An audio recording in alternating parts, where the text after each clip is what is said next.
Oh, with their backs against the wall, the Toronto Blue Jays have forced the Mariners into a winner-take-all Game 7 in the ALCS. In the air to right center. It is going to go! Addison Barger hit a two-run homer in the bottom of the third to give the Jays some breathing room after also driving in a run in the second.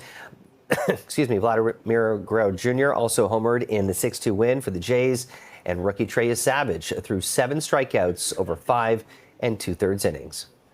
And for a look ahead to tonight's game, we are joined live by sports journalist Joon Lee. Good morning, Joon. What a game last night. Where were you watching? What was your thoughts?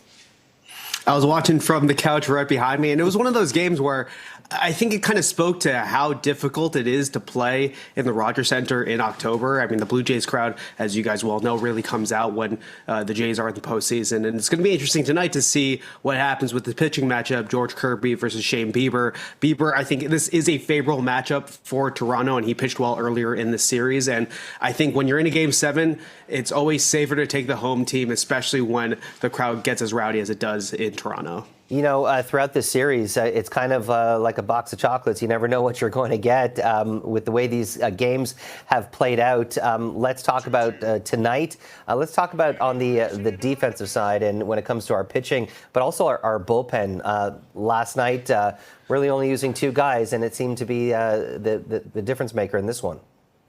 Yeah, and I think that this is what the Blue Jays have kind of done over the course of the last few seasons, is really relying on that starting pitching to carry them. I think that the bullpen, especially last season, but even coming into parts of this season, has been up and down. And so anytime that the Jays, I think, can minimize the potential ups and downs that come with relying on the bullpen in the way that they've sometimes had to over the course of the last few years, I think has been good. I think it's why that the Blue Jays front office has invested so much in their starting pitching, because, you know, just on a year-to-year basis, that bullpen for any team is really the biggest X factor in whether or not you can actually project how far a team can go, and the ups and downs of how good a bullpen can be versus how bad they could be is often very wide for any team, including the Dodgers. And so I think that starting pitching has really been at the center of why this Blue Jays team has been able to make it so far deep into this postseason.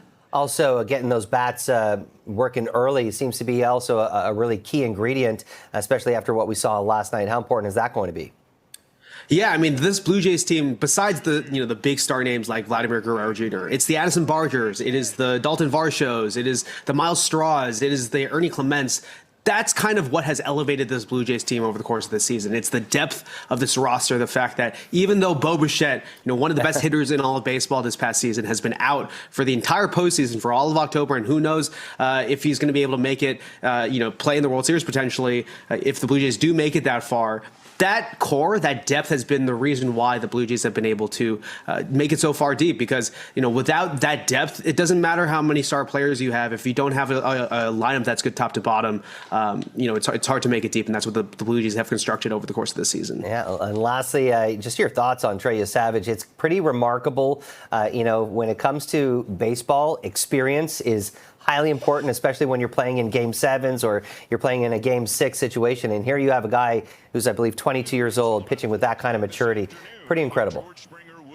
Yeah, he pitched the game of his life last night, and it's one of those things where I think part of it is, these are both relatively youngish teams without, a whole lot of postseason experience, except for, the guy that's up on TV right now, like George Springer. I think it helps that these are both two kind of fresh teams going up against each other, but, this is the biggest game that Trey Savage has ever pitched in his life, and he came up, and it's going to be the type of game that he remembers for the rest of his life, because, how many times do you have your backs against the wall and you really have to pitch the game of your life, and you come through in the way that you did. It's a huge moment for him, and I think has been kind of reminiscent of a lot of moments early in the postseason for other teams as well, like Cam Schlittler for the Yankees. It's been a really interesting postseason for a lot of young pitchers coming up big in big moments.